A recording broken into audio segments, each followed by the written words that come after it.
तो आज मैं आपको बताने वाला हूँ एफोरिज्म 2 के बारे में।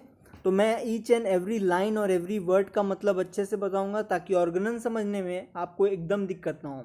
और एफोरिज्म 2 तो स्टार्ट करते हैं। तो यहाँ पे बोला गया the highest title of cure, ये बहुत इंपॉर्टेंट है। एफोरिज्म 2 में हाईएस्ट टाइटल ऑफ क्योर के बारे में कहा गया है। तो हाईएस्ट टाइटल ऑफ क्योर मतलब होता है रियल क्योर, ट्रू क्योर, ठीक है। एक आइडल क्योर, आइडल क्योर मतलब क्या, जो क्योर परमानेंटली हट जाए, परमानेंटली हट जाए और बिना किसी दिक्कत के एकदम अच्छे से हट जाए, पेशेंट को तकलीफ ना हो, उसी तरह का cure highest title of cure बोलते हैं उसको। कि जो रियल क्योर होता है, ट्रू क्योर, तो वो क्या होता है, it is rapid, gentle and permanent. तो मैनर ऑफ क्योर क्या बताया गया है, rapid, gentle and permanent. Rapid मतलब फास्ट, जो क्योर होना चाहिए वो फास्ट होना चाहिए। जेंटल होना चाहिए, हार्श नहीं होना चाहिए, पेशेंट को कोई तकलीफ नहीं होना चाहिए, ईजिली अच्छे से एकदम जेंटल तरीके से क्योर होना चाहिए, वो पेशेंट को एकदम तकलीफ ना हो। परमानेंट क्योर होना चाहिए, वो क्योर जो होना चाहिए टेम्प्रोरी नहीं होना चाहिए कि अभी ठीक हुआ और कुछ दिन बाद वापस आ गया तो क्या हुआ, पेशेंट को कोई फ़ायदा नहीं हुआ। तो वो परमानेंट होना चाहिए। तो मैनर ऑफ क्योर क्या होगा, रेपिड, जेंटल एंड परमानेंट। और रीस्टोरेशन ऑफ हेल्थ मतलब हेल्थ का पूरा रीस्टोरेशन हो जाना चाहिए, वापस से नॉर्मल स्टेट ऑफ हेल्थ में आ जाना चाहिए, हेल्दी कंडीशन में आना चाहिए।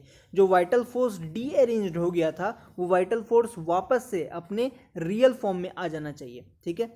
और removal and annihilation of the disease in its whole extent. तो ये जो है वो मोटो है, हाईएस्ट लेवल क्योर का ये मोटो है, ठीक है।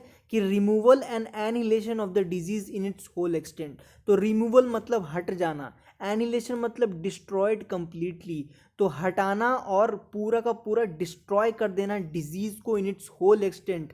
मतलब जो पेशेंट का है पूरा का पूरा उसके बॉडी के अंदर से पूरा का पूरा डिजीज हटा देना, कंप्लीटली डिस्ट्रॉय कर देना, ठीक है।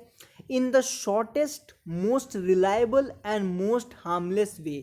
तो वे ऑफ क्योर क्या यहाँ पे बोला जा रहा है, शॉर्टेस्ट होगा, मोस्ट रिलायबल होगा, मोस्ट हार्मलेस होगा। शॉर्टेस्ट मतलब एकदम छोटा, मतलब एकदम शॉर्ट टाइम में, ठीक है।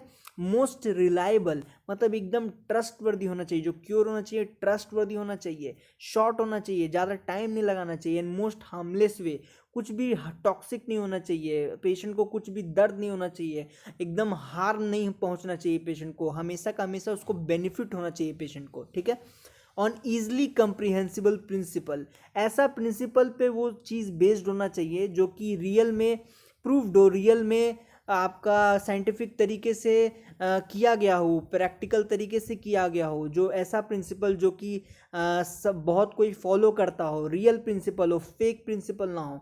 तो ऐसे इजी कंप्रीहेंसिबल प्रिंसिपल पे तो highest level of cure is rapid, gentle and permanent restoration of health और removal and annihilation of the disease in its whole extent and the shortest, most reliable, most harmless way on easy comprehensible principles.